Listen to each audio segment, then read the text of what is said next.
welcome to the Deep Dives. Today, we're exploring something really fundamental: influence and impact. Yeah, and we're doing it through a lens you might not expect. We've got these 3 ancient Buddhist texts. Right, from the Dhammapada commentary. We've got the questions of the elder Ananda, the story of the 500 monks addicted to earth talk. That's a title. It is, isn't it? And the story of the elder Udayi.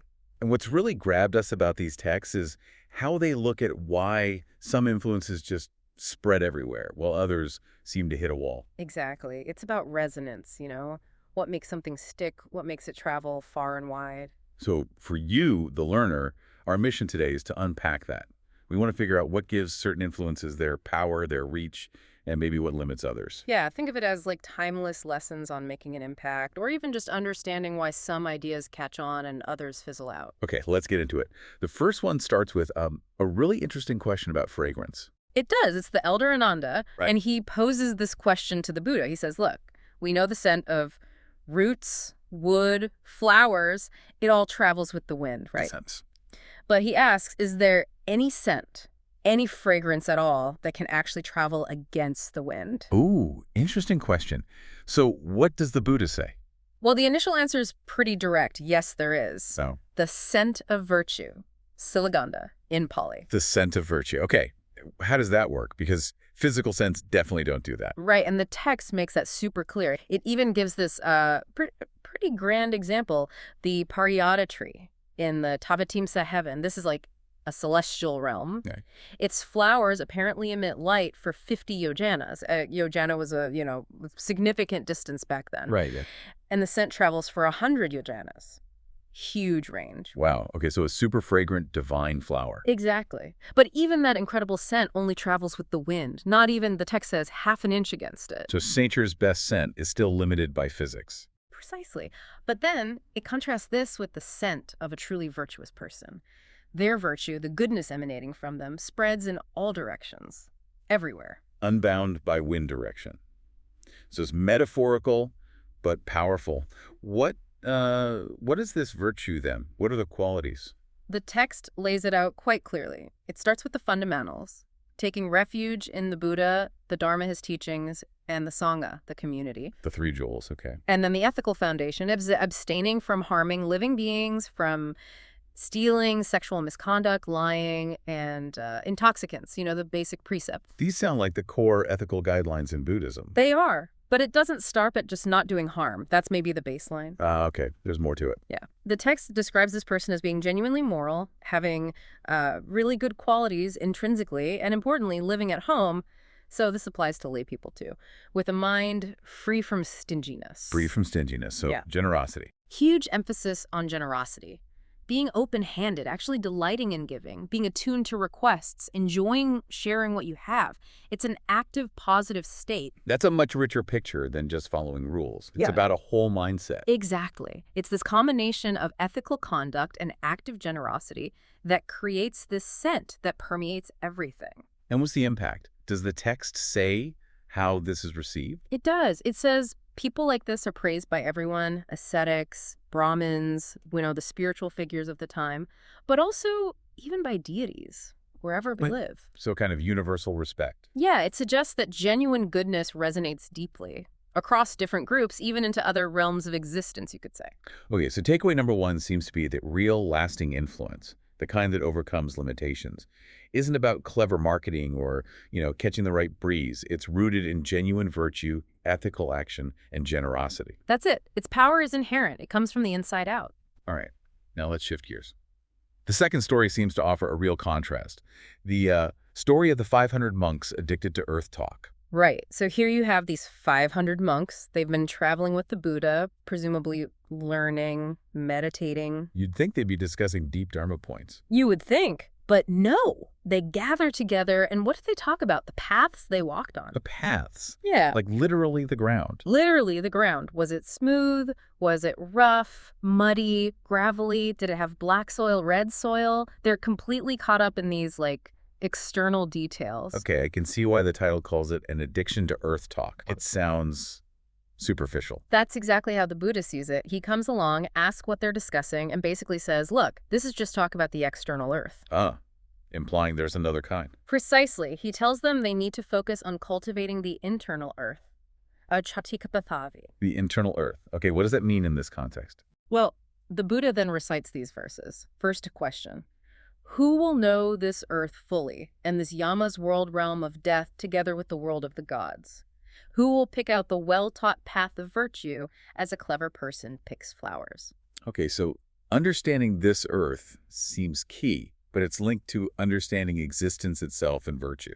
Exactly. And the next verse gives the answer. The adept will know this earth fully. The adept will pick out the well-taught path of virtue. The adept. So who is the adept, and what is this earth they understand? The commentary explains it. Knowing the earth here means understanding your own being, your own existence, this psychophysical complex, understanding it through wisdom, really penetrating it, experiencing it directly. So the internal earth is ourselves, our own minds and bodies. Essentially, yes. And Yama's world and the world of the gods. That covers the whole range of possible existence, from suffering realms up to heavenly ones.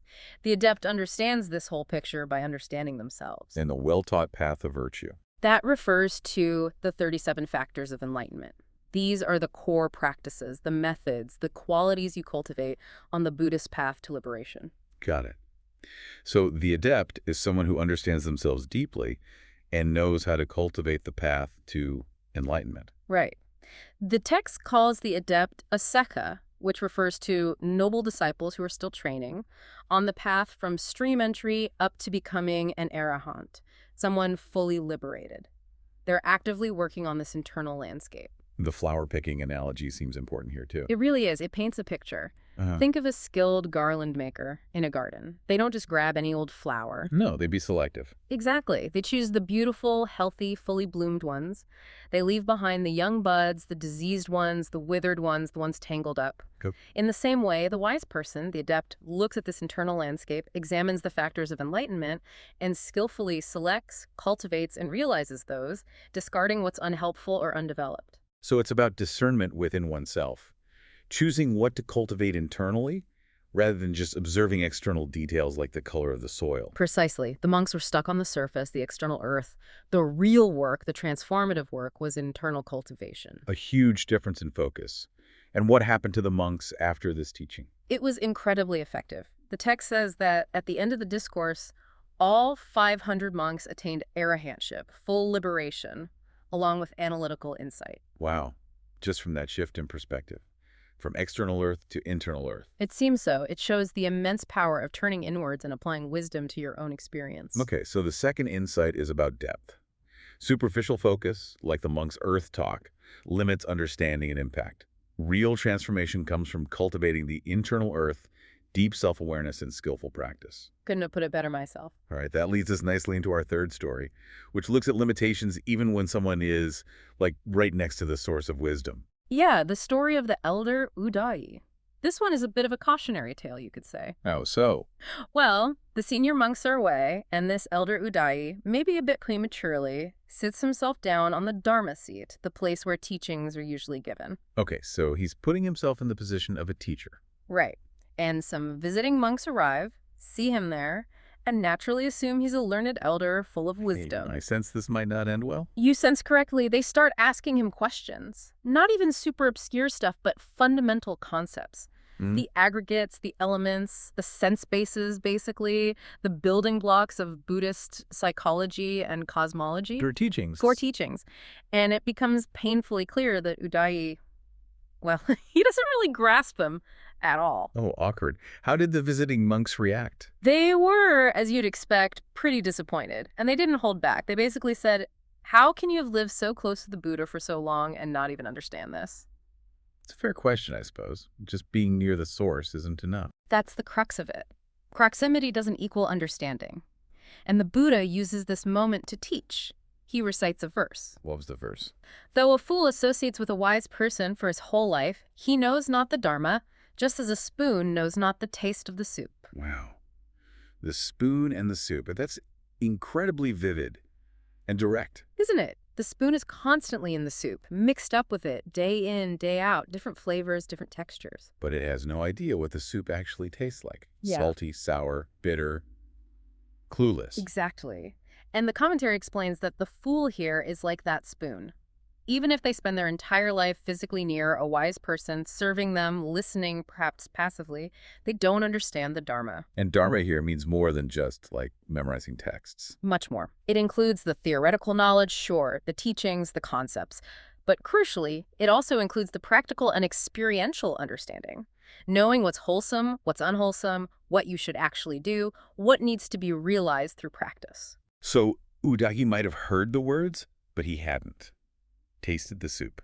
He hadn't integrated the knowledge. Precisely. He hadn't engaged with it, hadn't applied it, hadn't understood its essence or its practical implications. He was just there, like the spoon. It's a stark warning against passive learning, or just associating with knowledgeable people without doing the inner work. Absolutely. And interestingly, there's an outcome here too, but for the visiting monks. Oh, what happened to them? Hearing the Buddhist teaching, prompted by Udayi's ignorance and the spoon analogy, actually led to their liberation. Their minds were freed from defilements, these mental taints or outflows. So witnessing the lack of understanding and then hearing the explanation sparked their insight. It seems so. Sometimes seeing what doesn't work can be just as illuminating.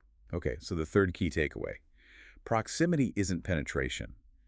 You can be surrounded by wisdom, but unless you actively engage, question, reflect, and try to integrate it, unless you taste the soup, it won't truly influence or transform you. That sums it up perfectly. 3 stories, 3 different angles on how influence works or doesn't work. Yeah, and taken together, they offer some really practical insights for you, the learner, thinking about influence and understanding today. Definitely. We saw virtue's inherent pervasive power that transcends external limits. Right. Then the need to shift from superficial, external focus, the earth talk, to deep internal cultivation for genuine insight.